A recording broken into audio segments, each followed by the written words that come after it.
ازيكم اجمل اصدقاء؟ هنعمل مع بعض بقى النهارده السبانخ اللي هي الاكله الشتويه الجميله المليانه بالحديد، وهنتعلم ازاي نظبطها ونوضبها علشان نخزنها في الفريزر عندنا، تبقى موجوده عندنا في اي وقت، ممكن نستخدمها برضو في الصيف. هقول لكم كمان على طريقه سهله وبسيطه علشان نقطعها. انا عارفه ان هي بتربك بقى المطبخ في التقطيع، بس هقول لكم على طريقه. اول حاجه طبعا بغسلها كويس، ببتدي اجيب طبق كبير والقطاعة بتاعة الخضار اللي انا بقطع عليها الخضار هبتدي اقطعها قطع كده زي ما انتوا شايفين، باخد شوية بشوية كده وببتدي اقطعها بالسكينة.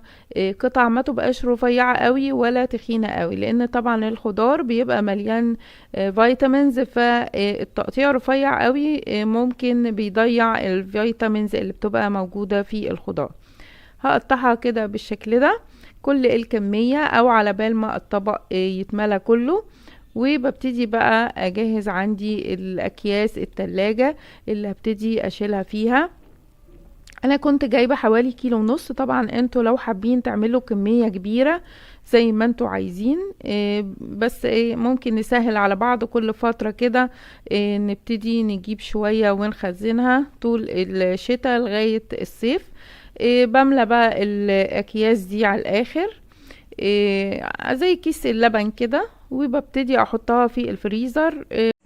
ازيكم حبايبي؟ هنعمل مع بعض بقى وصفة السبانخ بدون لحمة، بس هنضيف عليها مكون مهم جدا مليان من الكالسيوم ومليان من البروتين، هيعوضنا عن اللحمة، وكمان طعمها خطير، وهعملها لكم بطريقة لذيذة هتخلي الولاد يحبوها جدا، حتى لو مش بيحبوها هيحبوها قوي بالطريقة دي.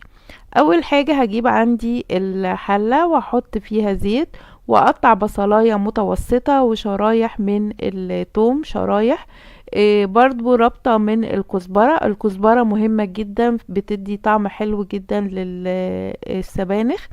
عندي حوالي كوباية من حمص الشام، انا بكون سلقاها طبعا، ببلها الاول وانقعها وبتبقى مسلوقة يعني بتكون مستوية، لان السبانخ متاخدش اكتر من 10 دقايق على البوتاجاز وبتكون جاهزة. حطيت كمان معلقة كبيرة من الصلصة وحوالي 2 من الطماطم بقطعهم قطع صغيرة. بضيف بقى عندي هنا مرقة خضار ودي اختياري، بضيف البهارات بتاعتي ملح فلفل بابريكا توم باودر بصل باودر. الطريقة دي عايزة اقول لكم بتخلي طعم السبانخ خطيرة، حتى الولاد لو مش بياكلوها بالطريقة دي هياكلوها ويحبوها وهيطلبوها بنفسهم تاني انك انتي تعملها لهم. السبانخ بقى انا عندي هنا جبتها من قبليها بيوم وقطعتها، وغسلناها طبعا الاول وقطعتها قطع صغيرة، بعدين بحطها بقى في اكياس في الفريزر على طول من غير ما ادبلها او اعمل لها حمام بخار ولا اي حاجة، بشيلها كده زي ما هي متقطعة كده وبحطها بضيفها بقى. ده واحنا لو عايزين نخزن السبانخ، بس ما تبقاش برضو وقت طويل، يعني ممكن بكتير شهر او كده.